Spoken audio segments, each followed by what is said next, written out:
Hello everyone, welcome you all to this YouTube channel. This is Megha. Today we are going to learn about frog. So this is the fifth video of this chapter structural organization in animals. और इसमें हम आज पढ़ेंगे frog. Cockroaches and earthworms already cover किया हुआ है. You can watch the number 3 and 4th videos.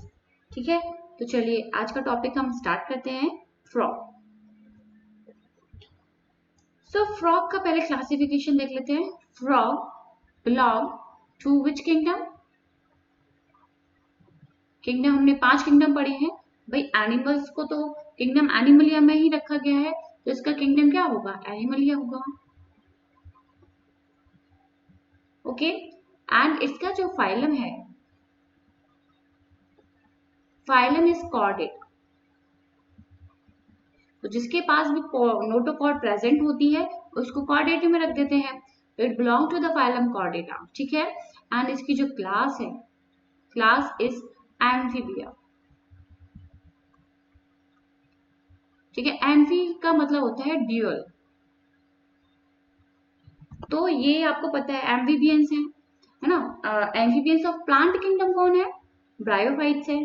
ये है एम्फीबियंस ऑफ एनिमल किंगडम, क्योंकि ये इनको पानी भी चाहिए और ये लैंड पे भी रह सकते हैं, है ना. So they are the amphibians. Is it clear?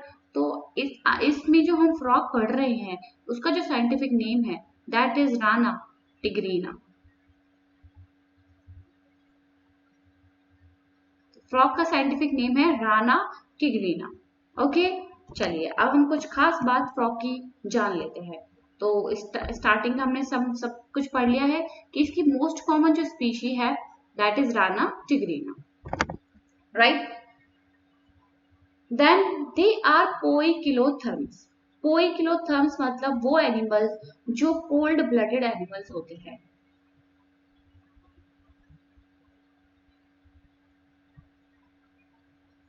ठीक है, होम्योथर्म्स वो होते हैं जो अपना उनको वार्म ब्लडेड एनिमल्स बोलते हैं, जो अपना जो टेम्परेचर है इंटरनल टेम्परेचर मेंटेन कर सके. बट यहाँ पे जो पोइकिलोथर्म्स होते हैं, जो कोल्ड ब्लडेड भी हम जिनको बोलते हैं, they can not maintain their internal temperature. Okay, जैसा बाहर का टेम्परेचर है उसके अकॉर्डिंग उनको अपना इंटरनल टेम्परेचर चेंज करना पड़ता है. तो ऐसे एनिमल्स को बोलते हैं poikilotherms. Okay, so frog belong to poikilotherms, right. And you know कि जो फ्रॉग हैं they have the ability to change their colour. अपना कलर स्किन का चेंज कर सकते हैं जिससे वो छुप सके, राइट, जिससे वो एनिमीज से बच सके, अपने आप को छुपा सके, हाइड कर सके. तो this ability to change the colour to hide them from their enemies is called camouflage. ठीक है, इस एबिलिटी को बोलते हैं camouflage. And this protective coloration is called mimicry. Mimicry मतलब जैसा कलर पे है वैसा ही कर लेंगे, तो मिमिक्री होगी ना, उसके जैसी कॉपी कर लेना, that is what is called mimicry, right. अब आपने देखा है कि जो फ्रॉग्स हैं you can not see them in peak summer and also you can not see them in peak winter. ना तो वो बहुत ही गर्मियों में दिखाई देंगे, ना ही वो बहुत ही ठंड में दिखाई देंगे. ठीक है, तो फिर वो कहाँ चले जाते हैं? Right, they undergo sleep. तो समर स्लीप को बोलते हैं एस्टिवेशन एंड विंटर स्लीप को बोलते हैं हाइबरनेशन. ठीक है, तो अपने आप को वो बचाने के लिए एक्सट्रीम हॉट और एक्सट्रीम हीट और कोल्ड से दे अंडरगो स्लीप. ठीक है, summer sleep is called aestivation and winter sleep is called hibernation. Is it clear? So this is all about in this paragraph. Now we will move further to the morphology. So let's see. So आपने कभी skin frog की touch करके देखी है? You just touch the skin and you just found that it is very smooth and slippery. वो बहुत जल्दी फिसल जाता है, पकड़ोगे वो भाग जाएगा. क्यों? क्योंकि जो उसकी स्किन है उसके ऊपर एक म्यूकस लगा हुआ है ना. म्यूकस प्रेजेंट होता है उनकी स्किन पे. So their skin is very smooth and slippery. And this skin is always maintained in a moist condition. हमेशा वो ऐसे ही म्यूकस होगा, moist मिलेगी, कभी ड्राई नहीं मिलेगी. Always it is moist. अब हम इनके कलर की बात करें. देखो हम मॉर्फोलॉजी पढ़ रहे हैं, तो मॉर्फोलॉजी का मतलब भी होता है एक्सटर्नल फीचर. आपको फ्रॉग दे दिया, आप बाहर से देख के बताइए आपको क्या क्या उसमें दिख रहा है. अब आप उसके कलर को देखेंगे, ऊपर की जो लेयर है वो ऑलिव ग्रीन की कलर की दिखेगी. ठीक है, जिस पर ऐसे स्पॉट्स भी दिखेंगे, इरेगुलर स्पॉट्स, राइट। और जो नीचे का, अगर आप नीचे बेस से देखेंगे तो it is uniformly this pale yellow in colour.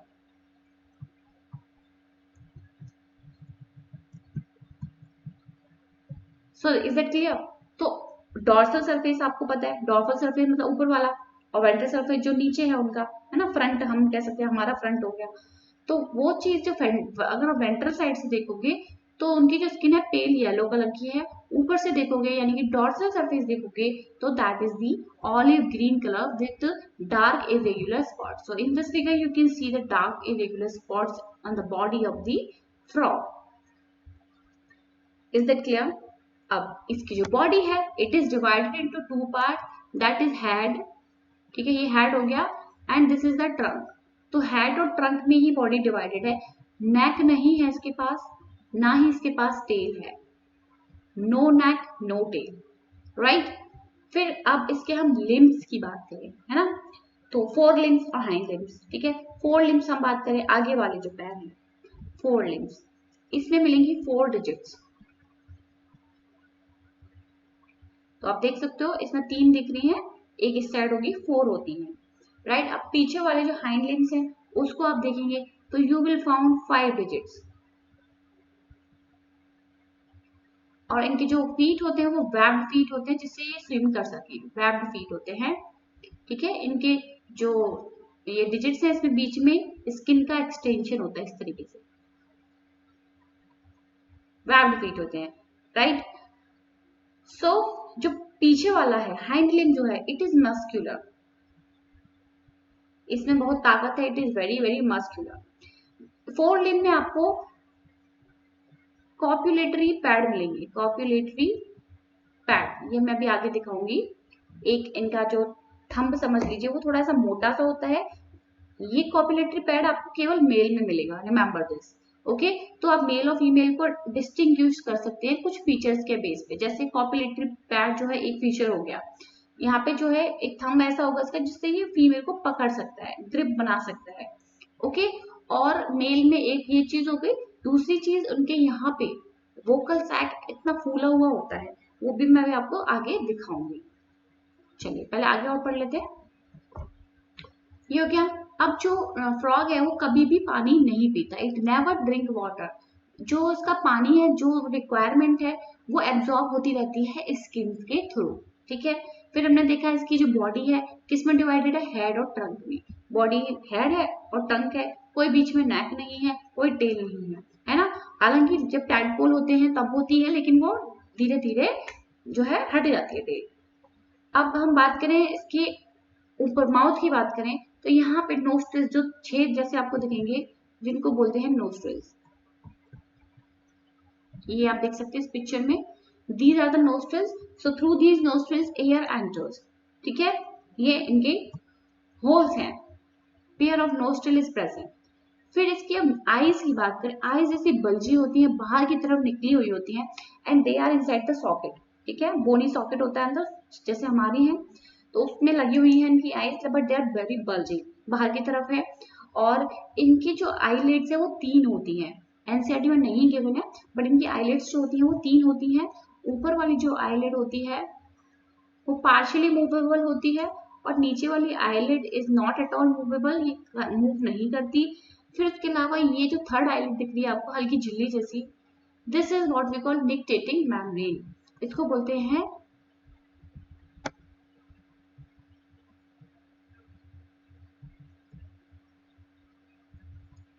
This is very important. इसके पास निक्टेटिंग मेम्ब्रेन होती है जो इनको बचाती है पानी में, that protects them in water.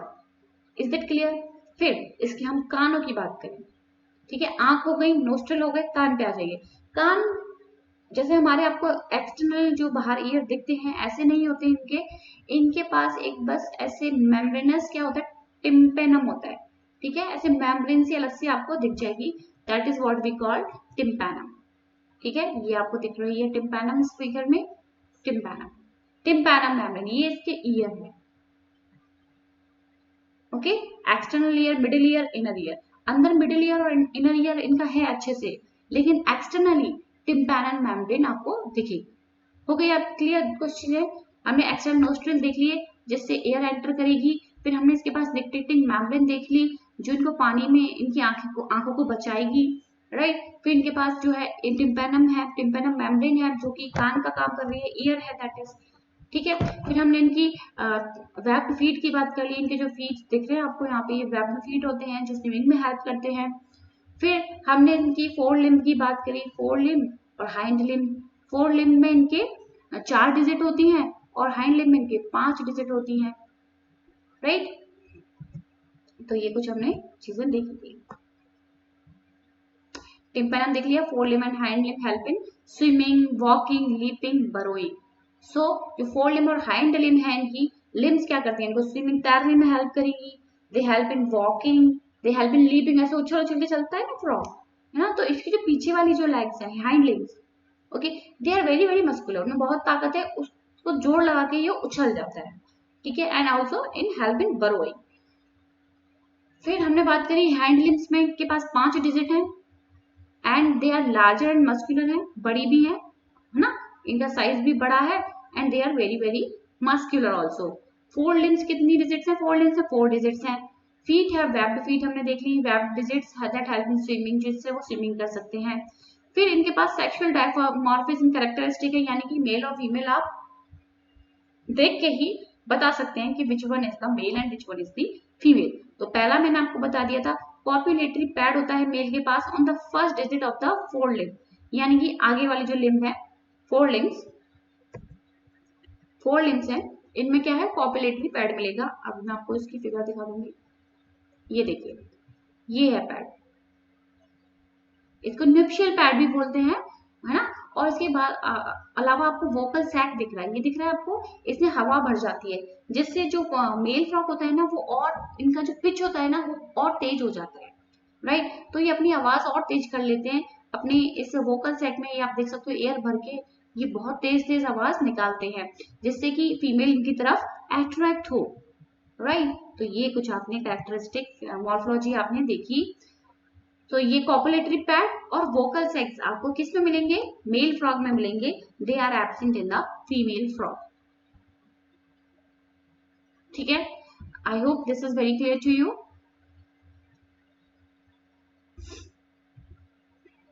ये देख सकते हैं आप इस पिक्चर में कि how the male frog, this is the male frog and this is the female, how the male frog is just holding the female, female को कैसे इसने पकड़ रखा है, this is during the breeding time.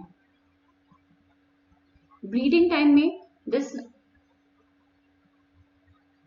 Mail holds the female, पीछे से पकड़ लेता है उसको, और मैंने आपको बताया अभी इसके पास क्या है, कॉपुलेटरी पैड है जिससे ये अच्छे से ग्रिप बना सकता है, ठीक है, अच्छे से उसको पकड़ लेगा। और ये दोनों ही साथ में तैरते रहते हैं बहुत कई दिन तक, ठीक है, कई दिन तक ये साथ में ऐसे ही तैरते रहेंगे। और अल्टीमेटली क्या होता है, फीमेल ले एग्स, अपने एग्स दे देती है और जो मेल है वो भी अपने स्पर्म्स को बाहर रिलीज कर देता है पानी में। इनका फर्टिलाइजेशन कहाँ होता है, पानी में, ओके, एक्सटर्नल होता है। Is it clear? चलिए आगे बढ़े। अब हम आते हैं एनाटॉमी में। एनाटॉमी की बात करते हैं तो अंदर एक्सटर्नल हमने देख लिया, अब हम इंटरनल फीचर्स देखेंगे इसके।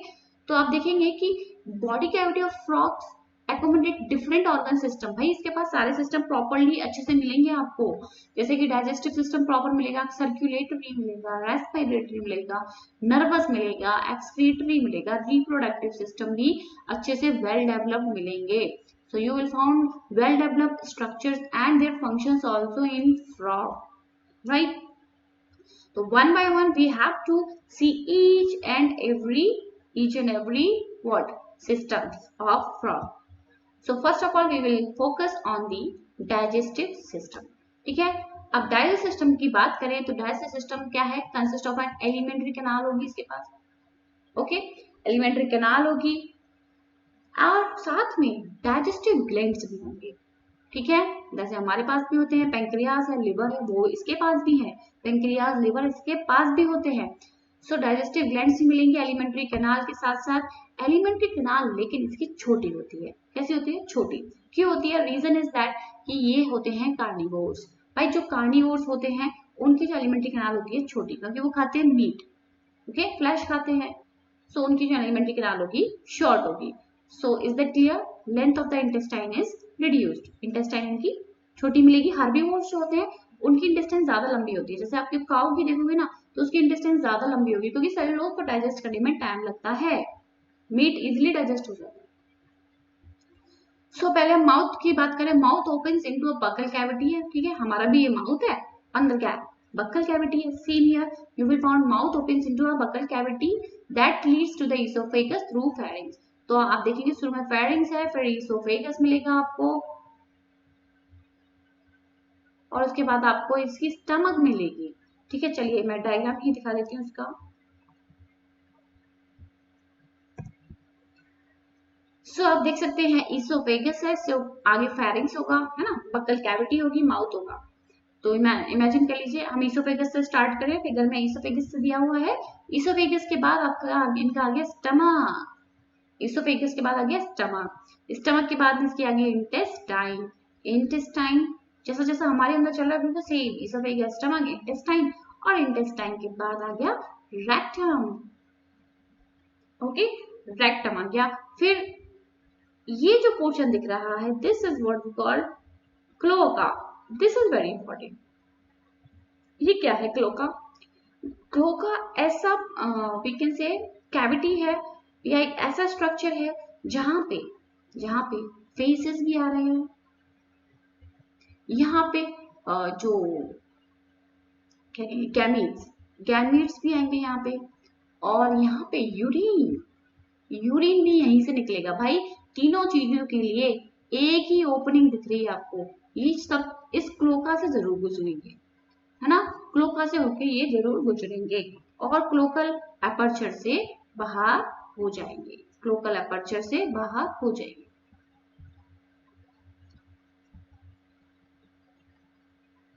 तो भाई फेसेस भी आएंगे, अनडाइजेस्टेड फूड भी आएगा, मेटाबॉलिक वेस्ट है ना, यूरिन भी आएगा, और गैमेट्स भी यहीं से होके निकलेंगे, right, this is what we call cloaca, okay. तो वो इन्होंने खाना खाया, स्टमक में गया, भाई स्टमक में इसके HCl भी रिलीज होता है। सो फूड इसका जो है, food is captured by a bilobe tongue, इसकी जो टंग है वो बाइलोब्ड है, राइट, बाइलोब्ड टंग से ये अपना फूड को कैप्चर कर लेते हैं। And digestion of food takes place by action of HCl and gastric juices secreted from the walls of the stomach. तो इसकी जो स्टमक की जो वॉल्स हैं, यहाँ से HCl और गैस्ट्रिक जूसेस भी निकलते हैं। सो ये सब निकलते हैं और फूड को पार्शियली डाइजेस्ट कर देते हैं, जिसको हम बोलते हैं chyme. This chyme will enter into the small intestine, small intestine में ये खाना पहुंच गया है, जिसे हम काइम बोल रहे हैं। अब यहाँ पे लिवर का सिक्रीशन, ठीक है, यहाँ पे लिवर का सिक्रीशन भी आएगा, ये देख सकते हैं आप, लिवर इसका, लिवर से बाइल जूस निकलता है जो कि गॉल ब्लैडर में स्टोर हो जाता है। सेम हमारे जैसा है कंडीशन देख रहे हैं आप, हमारे अंदर भी बाइल जूस गॉल ब्लैडर में, सॉरी बाइल जूस, हाँ सही, गॉल ब्लैडर में स्टोर हो जाता है। सेम हियर गॉल ब्लैडर में स्टोर हो जाएगा। उसके साथ साथ यहाँ पे इसमें क्लियर नहीं दिया हुआ है, देखिए आप, ये देखिए पेंक्रियाज, इसके पास पेंक्रियाज भी है, ठीक है, और ये गॉल ब्लैडर है, इसकी ये डक्ट हो गई, और यहाँ से पैंक्रियाज की डक्ट, भाई दोनों डक्ट मिलके एक कॉमन डक्ट बनाती हैं, गॉल ब्लैडर की डक्ट आ रही है, ठीक है, और पैंक्रियाज की डक्ट आ रही है। अब ये कॉमन जो डक्ट हो गई, इसे बोलेंगे हिपैटो पैंक्रियाटिक डक्ट, राइट। इससे पैंक्रियाज का सिक्रीशन भी आ रहा है, पैंक्रियाटिक जूसेस भी आ रहे हैं, और यहाँ से बाइल जूस भी आ रहा है गॉल ब्लैडर से। और बाइल जूस का काम क्या होता है, इमल्सिफिकेशन ऑफ फैट्स, ठीक है, और जो पैंक्रियाटिक जूस आ रहे हैं, they help in the digestion of carbohydrate, they help in the digestion of proteins. तो ये सब आप देख सकते हो इंटेस्टाइन में इसके डाइजेशन होगा, राइट। तो वी हैव सीन कि इसका जो बकल कैविटी है, इसके पास बाइलोब टंग है, जिससे ये खाना अपना अंदर ले लेते हैं, ये कार्निवोर्स होते हैं, तो इनकी स्मॉल इंटेस्टाइन होती है छोटी, लेंथ में छोटी होती है। फिर बकल कैविटी आती है, माउथ के बाद mouth, buccal cavity, then pharynx, pharynx से फिर इसोफेगस में जाएगा खाना, फिर जाएगा स्टमक में। स्टमक में आपको पता है मैंने HCl और गैस्ट्रिक जूसेस रिलीज होंगे, they help in the digestion of food. So semi-digested food, or we can say partially digested food from the stomach, that is what we call chyme. Is now enter into the small intestine. Small intestine में आ जाएगा वो food, और small intestine में मैंने बताया pancreas से और liver से जो बाइल जूस स्टोर हो गया गॉल ब्लैडर में, वो दोनों ही निकल के जूसेस स्मॉल इंटेस्टाइन में आ जाएंगे। ये सब बात क्लियर हो गई? ठीक है, तो यही बोल रहा है pass from the stomach to the first part of the small intestine. ये भी आपको पता होना चाहिए। स्मॉल इंटेस्टाइन का पहला पार्ट को ड्यूडेनम बोलते हैं ना। हमारे अंदर जो जैसे स्टमक है, जैसे suppose this is the stomach and this is the small intestine, so this part is called duodenum।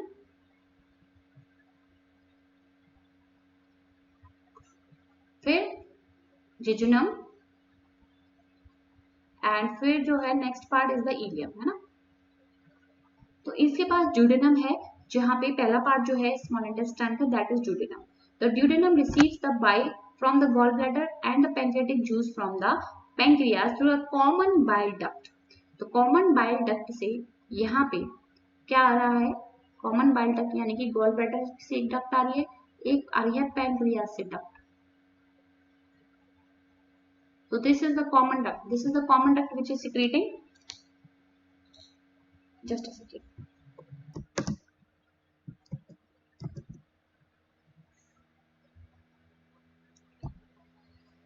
So they are secreting what? Pancreatic juices आ रहे हैं और बाइल जूस आ रहा है, ठीक है।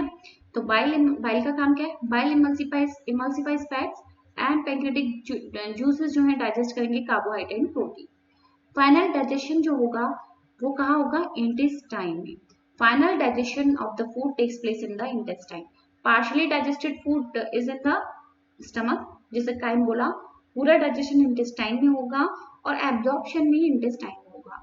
इसके इंटेस्टाइन में भी विलाई और माइक्रोविलाई मिलेंगे, ठीक है, ऐसे फोल्डिंग्स मिलेंगी, दीज आर कॉल्ड विलाई, और इसके ऊपर न्यूमरस माइक्रोविलाई मिलेंगी, ठीक है। So for that so that this will increase this area of absorption, ज्यादा से ज्यादा absorption हो सके फूड का। and the undigested food जो होगा moves out into the rectum and passes out through the cloaca, right? ये सब हो गया clear.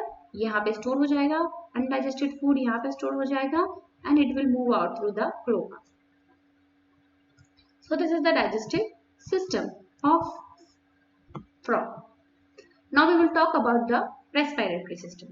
So first of all we will talk about the tadpoles, ठीक है। tadpoles आपको पता है मछली जैसे लगते हैं। So they have the gills।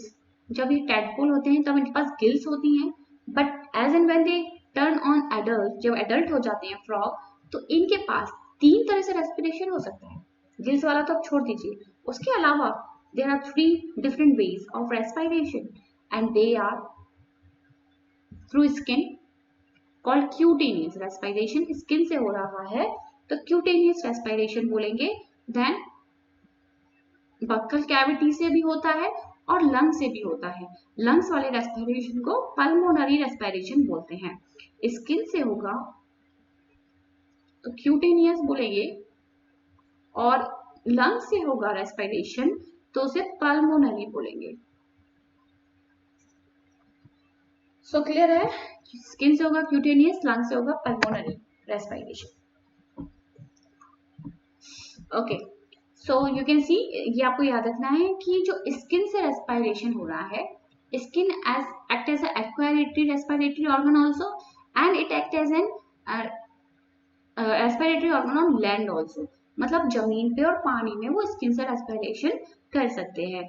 इसके अलावा इनके पास लंग्स भी हैं और इनके बक्कल कैविटी में जो है लाइनिंग्स होती हैं जिसके थ्रू ये इन जो एयर को ले सकते हैं। तो buccal cavity is also the way of respiration in frog, right.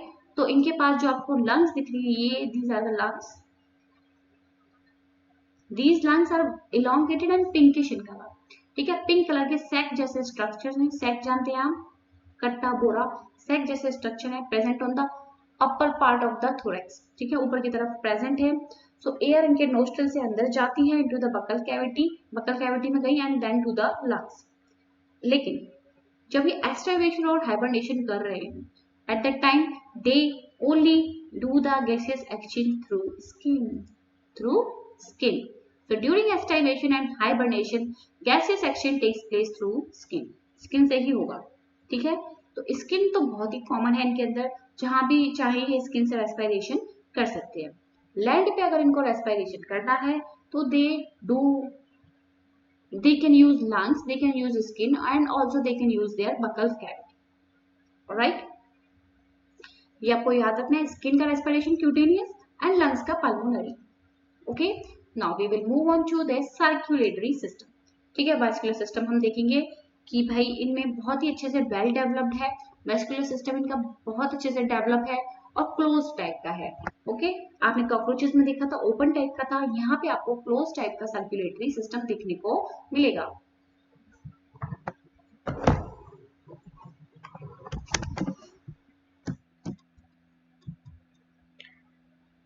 तो अब हम इसके ब्लड वेस्कुलर सिस्टम की बात करें। देखिए, ब्लड वेस्कुलर सिस्टम भी है इसके पास और इसके पास लिम्फेटिक सिस्टम भी है। Okay, they do have lymphatic system also. Blood vascular system contains heart है इसके पास, ब्लड भी है और ब्लड वेसल्स भी है। जैसे हम लोगों के पास है सिमिलर, हार्ट भी हमारे पास, ब्लड वेसल्स भी है और उसके अंदर ब्लड है। Same here you will found. और लिम्फेटिक सिस्टम में आप देखेंगे तो लिम्फ है,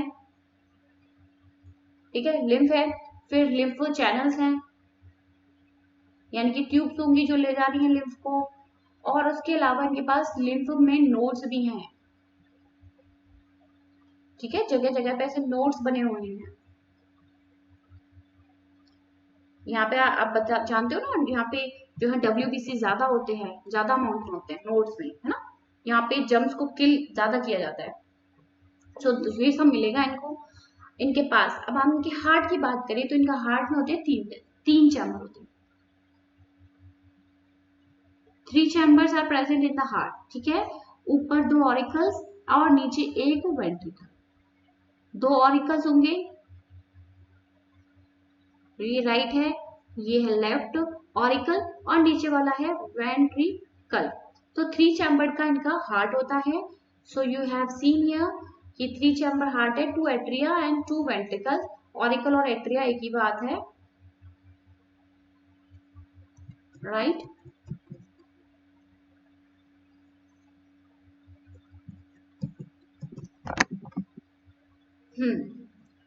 अब थोड़ा सा मैं इसका हार्ट दिखा देती हूँ कि इसका हार्ट दिखता कैसा है। Now you just see the dorsal view and the ventral view.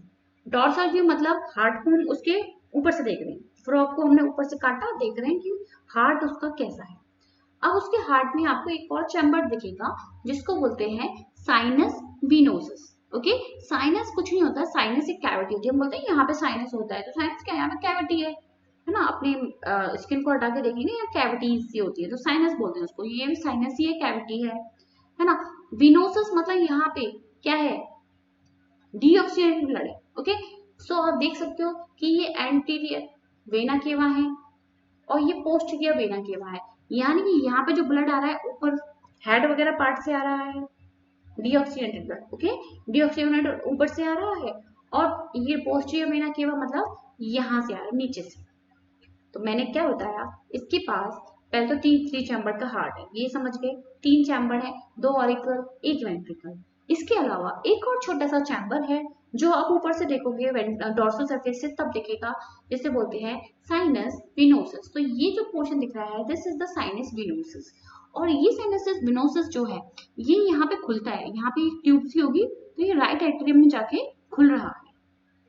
Okay, right atrium में जाएगा, ये ब्लड जो आ रहा है ये राइट एट्रियम में जाएगा। समझ में आई बात। तो भाई ये आपको साइनस विनोसस याद रखना है कि ये प्रेजेंट होता है। अब वेंट्रल व्यू आप देखोगे तो यहाँ पे आर्टेरियोसस मिलेगा, ट्रंकस, लेकिन आपके एनसीईआरटी में जो नाम लिखा है वो है कोनस आर्टेरियोसस। ठीक है, कोनस आर्टेरियोसस। तो हम भाई यही लिखेंगे, इसको बोलते हैं कोनस आर्टेरियोसस। अब ये वेंट्रल व्यू है, आगे से देख रहे हो आप फ्रॉग को, है ना। फ्रॉग को लेटाल दिया है और आप देख रहे हैं उसका हार्ट कैसा दिख रहा है। यहाँ पे आपको जो है वेंट्रिकल से जुड़ी हुई एक ऐसी आर्क सी जो दिख रही है, ये जो जा रही है, दिस इज व्हाट बिकॉज ये जो दिख रही है ये बोलते हैं कोनस आर्टेरियोसस। ठीक है, ये कोन जैसी दिख रही है भाई, ये आगे जाके आर्क बना रही है, तो वेंट्रिकल से ब्लड इसमें जाएगा। अब क्या कहानी हुई, फिर से बात करते हैं कि 3 चैम्बर हार्ट है फ्रॉग का, 2 और आर्टरियम है, 1 ventricle, 2 atria and 1 ventricle. Dorsal view देखेंगे तो आपको एक और चैम्बर दिखेगा जिसको साइनस वेनोसस बोलते हैं, और वेंट्रल व्यू दिखेंगे तो आपको एक ट्यूब दिखेगी जिसे बोलते हैं कोनस आर्टेरियोसस, जो कि कनेक्टेड है वेंट्रिकल से। ठीक है, साइनस वेनोसस राइट एट्रियम से कनेक्टेड है। Is that clear? और इनका जो हार्ट है 3 चैम्बर मैंने बताया, और बाहर की तरफ एक कवरिंग है जिसे बोलते हैं pericardium. Cardium, cardium word heart के लिए यूज करते हैं, तो जो मेम्ब्रेन है पेरी कार्डियम है जिसमें फ्लूइड भरा हुआ है, जिससे हार्ट कभी ड्राई ना हो, मॉइस्ट रहे। ठीक है, तो अब मैं जरा इनका हार्ट बना लेती हूँ और आपको इजीली दिखाते हैं कि वो क्या रहा है। ये राइट है, राइट एट्रियम, ये लेफ्ट एट्रियम है। ठीक है, राइट एट्रियम मैंने बताया कि यहाँ पे ओपन हो रही है क्या, ये साइनस वेनोसस जो है ना, ये साइनस वेनोसस राइट साइड में ओपन हो रही है, तो यहाँ पे डीऑक्सीजनेटेड ब्लड आ रहा है ऊपर से भी, नीचे से भी, सब जगह से, बॉडी के पार्ट से। ठीक है, तो यहाँ पे सपोज इसका हेड है और यहाँ पे ये और बॉडी पार्ट्स है, तो भाई नीचे से ऊपर से सब जगह से ब्लड आ रहा है, डीऑक्सीजनेटेड ब्लड इसके अंदर राइट साइड में।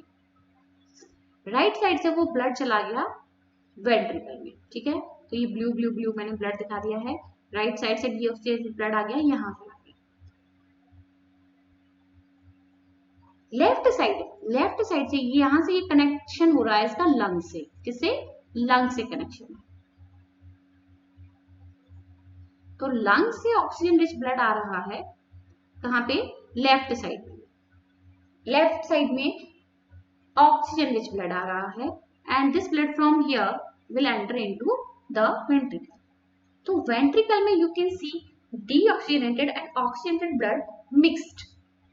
ठीक है, दोनों ब्लड की हो गई मिक्सिंग। अब ये मिक्स्ड ब्लड लेके वेंट्रिकल से कौन लेके जा रहा है, कोनस आर्टेरियोसस। ठीक है, यही मैं बता रही थी कि वेंट्रिकल से जुड़ी हुई है कोनस आर्टेरियोसस, तो ये फर्दर डिवाइडेड हो जाएगी आर्चेस में, इसकी आर्क बन जाएगी और ये पूरी बॉडी में ऑक्सीजन रिच ब्लड लेके जाएगी। I hope I am very clear with this. तो यही सब लिखा हुआ है। So let's read. The ventricle opens into a sac like conus arteriosus on the ventral side of the heart. The blood from the heart is carried to all parts of the body by arteries. ठीक है भाई, इसके पास arteries veins सब मिलेंगी, capillaries भी मिलेंगी। Blood vessels are divided into 3, arteries भी है, वेन्स भी है, कैपिलरीज भी है। आई होप ये डिफरेंस आपको पता है ना। चलिए आगे बढ़ते हैं। The veins collect blood from different part of the body to the heart and form the venous system. अब भाई वेन्स ले लेके आ रही है डीऑक्सीजनेटेड ब्लड, तो ये एक सिस्टम बना रही है जिसको वीनस सिस्टम बोल देते हैं। भाई डीऑक्सीजनेटेड ब्लड है, वेन्स लेके आ रही है, तो वीनस सिस्टम बोल दिया इसको, कोई नई बात नहीं है। Special venous connection between liver and intestine as well as kidney and lower part of the body are present in frog. अब ये बहुत इंपॉर्टेंट है भाई, फ्रॉग के पास हिपैटिक पोर्टल सिस्टम भी है और रीनल पोर्टल सिस्टम भी है। ठीक है, तो भाई पोर्टल सिस्टम क्या, पहले तो हमें ये पता होना चाहिए। देखो ये एक सिंपल सा डायग्राम दिखाया हुआ है, ह्यूमंस की बात करते हैं, हमारे अंदर भी हिपैटिक पोर्टल सिस्टम है ना। तो देखो होता क्या है, हार्ट है ये हमारा राइट चैम्बर है, ये लेफ्ट चैम्बर है। ठीक है, और ये हमारा वेंट्रिकल का राइट वेंट्रिकल है, ये लेफ्ट वेंट्रिकल है। ठीक है, तो यहाँ से आपको पता है लेफ्ट वेंट्रिकल से ब्लड जाता है एओर्टा के थ्रू, और it will divided into arteries, arteries में डिवाइड हो जाता है ये, फिर और पतली पतली आर्टेरियोल्स में डिवाइड हो जाता है, फिर आपका कैपिलरीज में डिवाइड हो जाता है लाइक दिस। ठीक है, तो आपकी कैपिलरीज में डिवाइड हो गया। अब भाई यहाँ पे आपकी सपोज स्मॉल इंटेस्टाइन है, तो ये सारा ब्लड आपका स्मॉल इंटेस्टाइन में जा रहा है कैपिलरीज के थ्रू। कैपिलरीज में इंटेस्टाइन ने ऑक्सीजन वगैरह ले लिया, कार्बन डाइऑक्साइड दे दिया इस ब्लड में, है ना, एक्सचेंज हो गया ब्लड का। अब भाई ये यहीं से कैपिलरीज जो हैं मिलके क्या बनाना चाहिए, वेन्स बनाना चाहिए ना इनको, है ना, वेन्स बनाना चाहिए। तो चलो वेन्स बना देते हैं, ये वेन्स बन गई। अब फिर से ही कैपिलरीज ही बन जा रही हैं, क्या बन जा रही है, फिर से कैपिलरीज।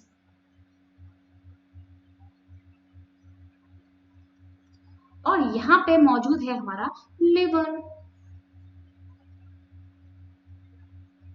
तो भाई देख रहे हो, ये भी कैपिलरीज है, ये भी कैपिलरीज है दोनों, और एक स्मॉल इंटेस्टाइन के पास, एक है लार्ज इंटेस्टाइन के पास, इसके बीच में ये है वेन। होना क्या चाहिए कि यहां से ब्लड आया और आपका स्मॉल इंटेस्टाइन के पास गया और यहां से फिर हार्ट में चला जाना चाहिए था, लेकिन नहीं, यहाँ पे ये दूसरे ऑर्गन के पास जा रहा है जो कि है लिवर। भाई लिवर के पास अभी बहुत सी चीजें जो है साफ होंगी इस ब्लड में, और जो एक्स्ट्रा ग्लूकोज है वो ग्लाइकोजन में चेंज हो जाएगा, तो बहुत कुछ होता है लिवर में, इसीलिए ये ब्लड यहाँ से लिवर में जाता है। तो कैपिलरीज और कैपिलरीज को जोड़ रही है एक vein, and these capillaries are present on 2 different organs. तो ये जो सिस्टम है इसे बोलते हैं हिपैटिक पोर्टल सिस्टम, क्योंकि लिवर से कनेक्शन है। ये जो वेन है भाई लिवर वाली वेन है, लिवर कोई तो जा रही है, तो this is the hepatic vein, right. अब यहां से जो वेन अब निकलेगी वो वेन जाएगी आपकी हार्ट में, डीऑक्सीजनेटेड ब्लड को लेके। तो पोर्टल सिस्टम समझ में आया, इसको बोलते हैं portal system. Okay, this is what we call portal system. ऐसे ही आपको ये पोर्टल सिस्टम फ्रॉग में देखने को मिलेगा। तो हिपैटिक पोर्टल सिस्टम समझ गए आप, लिवर और इंटेस्टाइन से जुड़ा हुआ है। और दूसरा रीनल पोर्टल सिस्टम आपका जो है किडनी, रीनल नाम आ गया तो किडनी है और lower parts of the body. तो ये वाला सिस्टम भी आपको यहाँ पे देखने को मिलेगा। अब हम इसका ब्लड देखें, तो ब्लड जो है, ब्लड के पास क्या क्या है, ब्लड के पास भाई लिक्विड पार्ट होगा जिसे हम प्लाज्मा बोलते हैं, है ना, ये लिक्विड पार्ट है, प्लाज्मा बोलेंगे। अब प्लाज्मा में क्या होते हैं, प्लाज्मा में तैर रहे हैं सेल्स, इसके पास सेल्स है। तो सेल्स भाई हर तरीके के सेल्स है इसके पास, आरबीसी भी है ना। इसका जो आरबीसी है वो बहुत इंपॉर्टेंट आपको याद रखना है कि कैसा है, न्यूक्लिएटेड है। आरबीसी जिसको हम इराइथ्रोसाइट्स भी बोलते हैं, they are nucleated. Human body के जो आरबीसीज होते हैं दे आर इन्यूक्लिएटेड, ठीक है। स्टार्टिंग में जब वो बनते हैं, है ना, जब स्टार्टिंग की एज होती है उनकी, जब वो बिल्कुल नए नए बने हैं तब उनमें न्यूक्लियस होता है, लेकिन जैसे वो मेच्योर होते हैं वो न्यूक्लियस निकल डिजेनरेट हो जाता है। तो हमारे जो आरबीसी है वो इन्यूक्लिएटेड है, यहाँ पे फ्रॉग में न्यूक्लिएटेड आरबीसी मिलेंगे। इसके अलावा यहाँ पे आपको WBC भी मिलेंगे, व्हाइट ब्लड सेल्स। इसके अलावा आपको प्लेटलेट्स भी देखने को मिलेंगे। तो भाई सारे ब्लड सेल्स मिल रहे हैं, RBC, WBC, platelets, everything is there, RBC, WBC।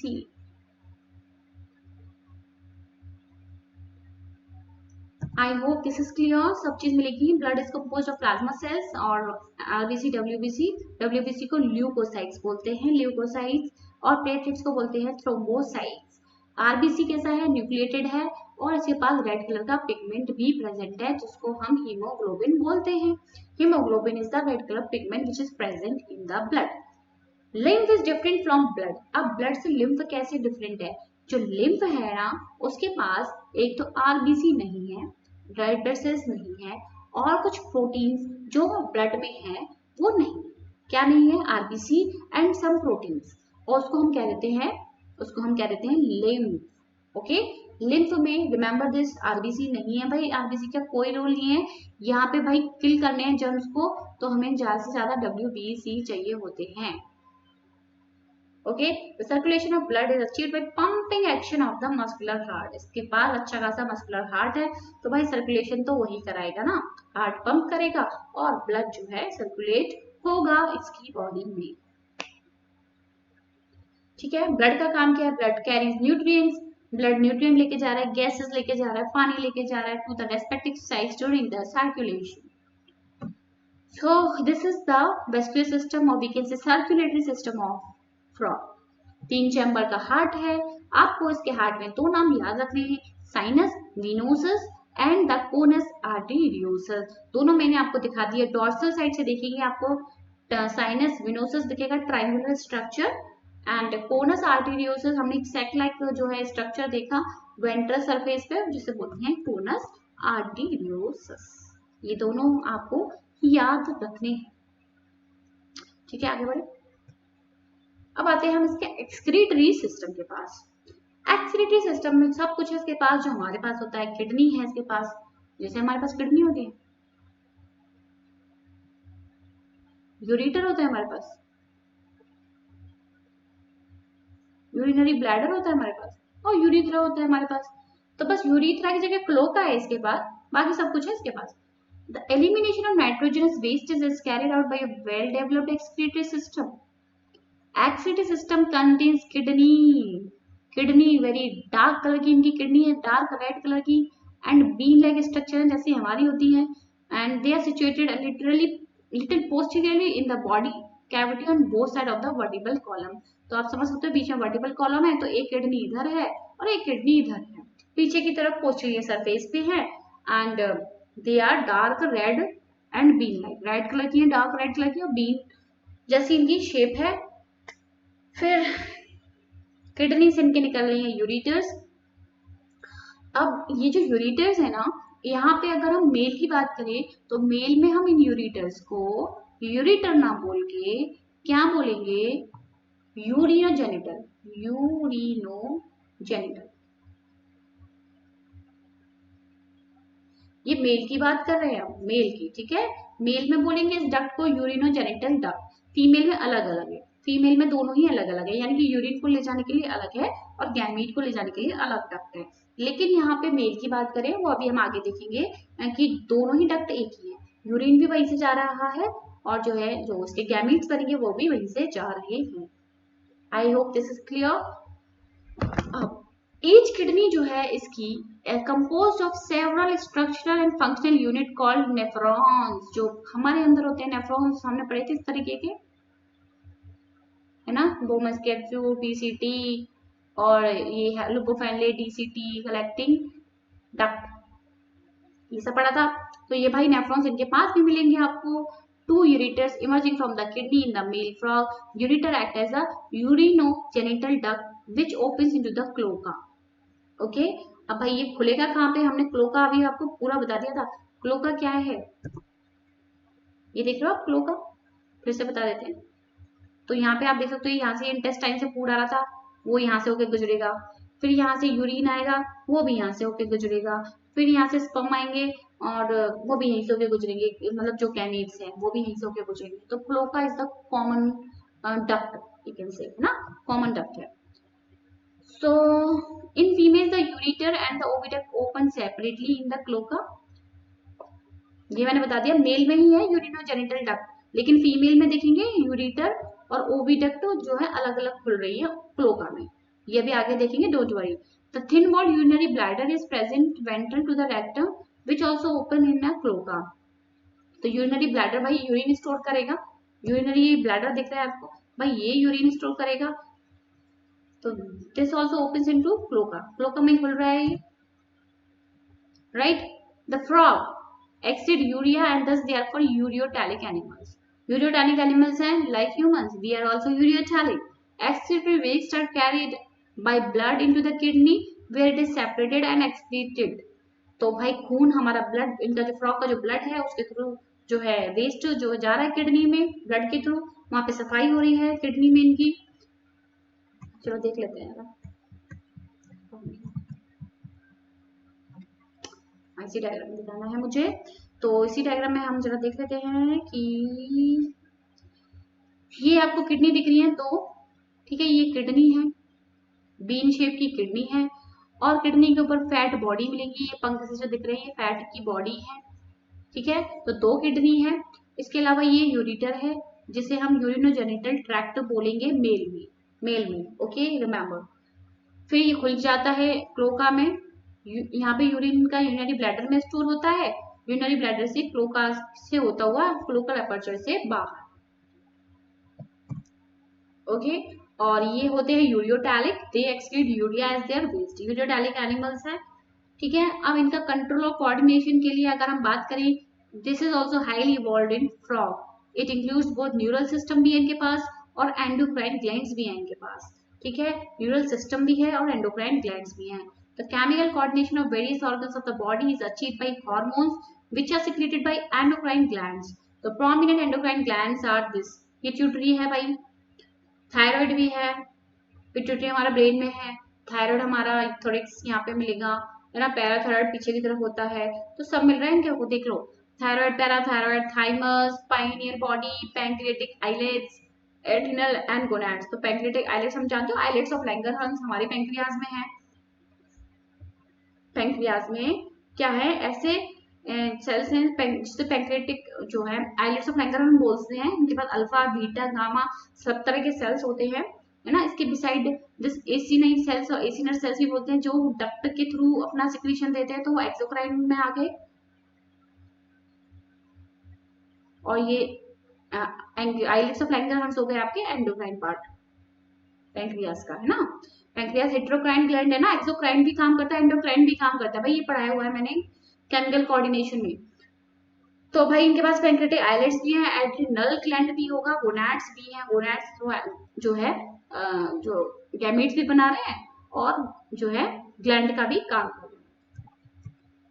तो आप ये देख सकते हैं, पिट्यूटरी ग्लैंड आप देख सकते हैं, थायराइड ग्लैंड है ना, फिर पैंक्रियास भी ग्लैंड का काम करता है, एड्रिनल ग्लैंड है ना, किडनी के ऊपर, किडनी के पास, और गोनाड है, ये सब क्या है, थाइमस हुआ, ये सब इनके जो है एंडोक्राइन ग्लैंड्स हैं। तो बहुत ही अच्छे से सब कुछ मिल रहा है इनमें, फ्रॉग में, है ना। तो प्रोमिनेंट एंडोक्राइन ग्लैंड्स मिलेंगे और इनका जो न्यूरल सिस्टम है वो भी अच्छे से इवॉल्व है। न्यूरल सिस्टम अब हम देखने जा रहे हैं, ठीक है। So neural system contains what, central nervous system होगा और भाई पेरिफेरल नर्वस सिस्टम भी है इनके पास, ठीक है। तो nervous system contains central nervous system जिसमें ब्रेन आ गया और स्पाइनल कॉर्ड आ गई। फिर पेरिफेरल नर्वस सिस्टम में आपके आ गई जो ब्रेन से निकल रही है नर्व्स और स्पाइन से जो निकल रही है नर्व्स, दोनों नर्व्स आ गई। तो क्रेनियल नर्व्स आ गई, क्रेनियल नर्व्स इसमें 10 पेयर्स में है और स्पाइनल नर्व्स भी है इसके पास, ठीक है।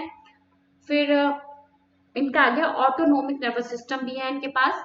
पेरिफेरल नर्वस सिस्टम के, peripheral nervous system can be autonomous also. Autonomous मतलब जो खुद से ही काम करता रहता है ना, ऑटोमेटिकली इट इज वर्किंग। तो ऑटोनोमिक में भी आपको सिंपैथेटिक भी मिलेगा। सिंपैथेटिक मतलब जो स्ट्रेस में काम कर रहा है,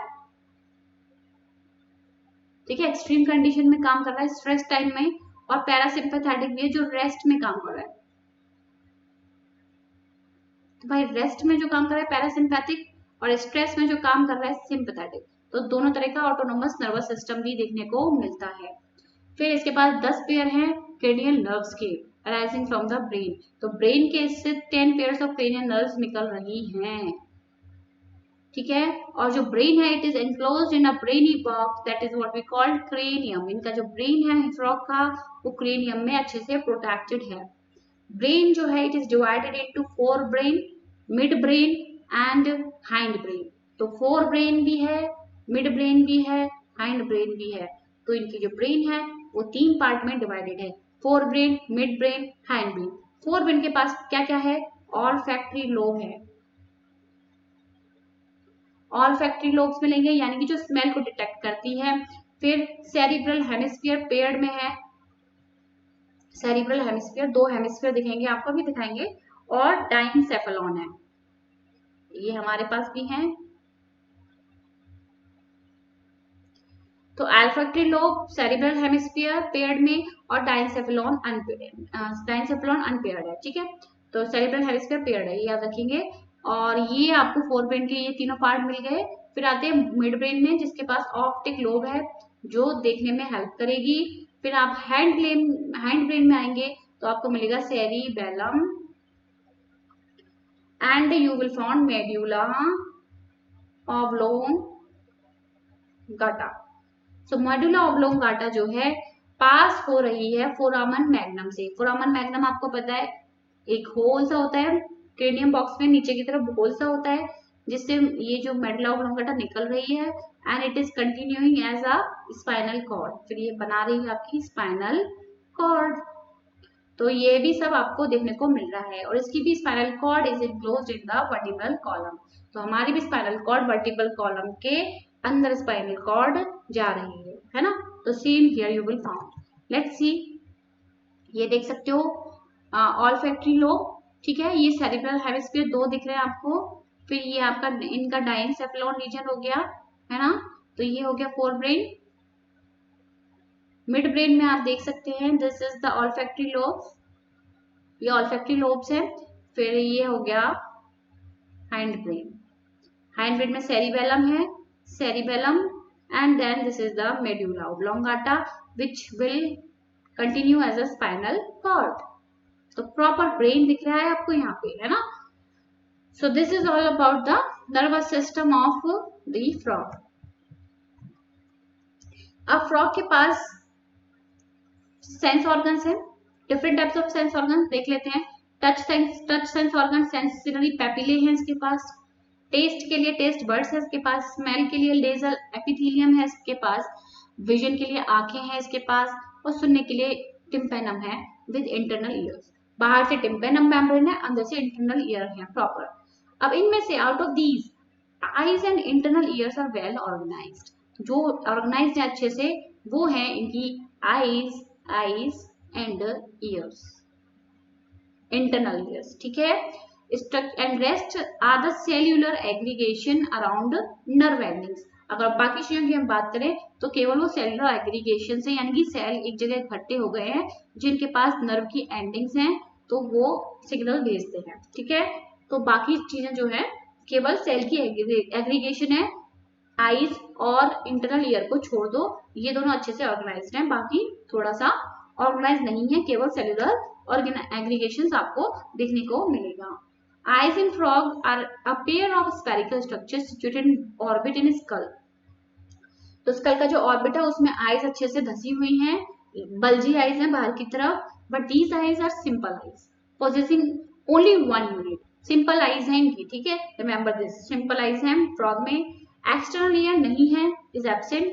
टिम्पेनम मेम्ब्रेन दिखेगी आपको। The ear is an organ of hearing as well as balancing. तो सेम बहुत कुछ सिमिलर है ह्यूमन से। हमारा भी जो ईयर है सुनने में हेल्प करता है और बैलेंसिंग में हेल्प करता है। Same in frog, this helps in balancing and hearing. Now we will come to the reproductive system of frog. So first we will see the male reproductive system. तो पहले mail reproductive system को हम देख लेते हैं। तो आप ये देख रहे हो किडनी के पास, किडनी से जुड़ी हुई है इनकी टेस्टिस, ठीक है, ये जो है टेस्टिस है। And these testis are adhered to the upper part of the kidney, यानी कि किडनी के ऊपर ये चिपकी हुई हैं, adhered हैं by double fold of peritoneum called mesorchium. This is very important, mesorchium by चिपकी हुई है किससे? पेरिटोनियम जो मेम्ब्रेन है उसके फोल्डिंग से, जिसका नाम है मेसोर्कियम। ओके, फिर इससे निकल रही है 10 से 12 वासा इफरेंशिया। 10 से 12 वासा इफरेंशिया निकल रही है जो कि किडनी के अंदर जा रही हैं, and they are making a common duct inside, जिसे हम बोलते हैं बाइडर्स, ठीक है। This is what you call Bidder's canal, और ये Bidder's canal finally joins what, urogenital duct that comes out of the kidney. तो आप देख सकते हैं ये जो है बाहर निकल रही है किडनी से, तो भाई ये कॉमन डक्ट है जिसे हम बोल रहे हैं urinogenital duct.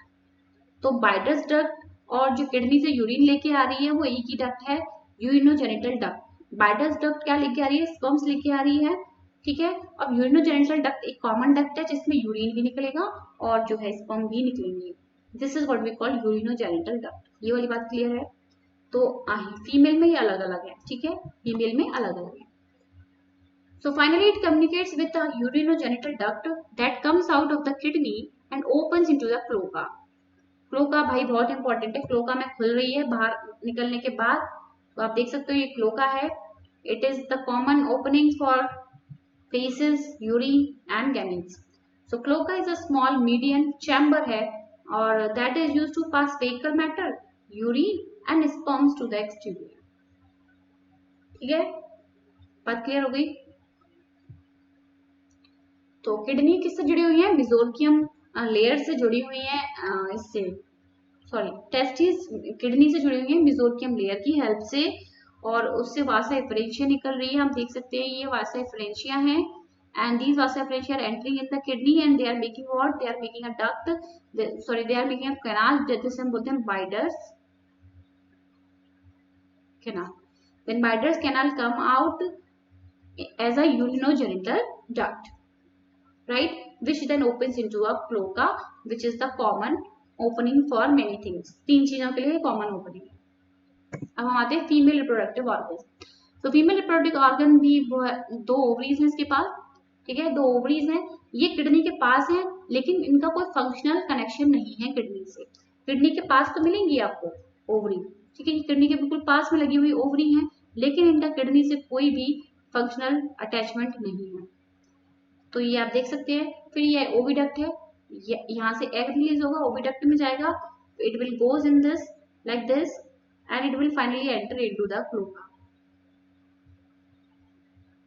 Okay, so pair of oviduct arising from the ovaries opens into a cloaca separately.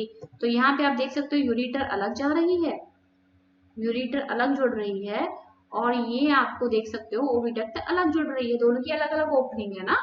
वहां पे यूरिनोजेनिटल डक्ट थी मेल में, वहां पे एक ही डक्ट थी, है ना, यहाँ पे अलग अलग है। तो भाई एक बार में मैच्योर फीमेल कैन ले 2500 to 3000 ओवा एट अ टाइम। इतने ओवा एक बार में फीमेल फ्रॉग दे सकता है। फर्टिलाइजेशन बाहर होगा, एग्स इनके बाहर निकलते हैं, स्पर्म्स भी बाहर निकल जाते हैं और फर्टिलाइजेशन होता है बाहर। और जो डेवलपमेंट है वो लार्वल स्टेज के थ्रू है, तो जो लार्वल स्टेज है उसको बोलते हैं tadpole. Okay, development is through a larval stage that is known as tadpole.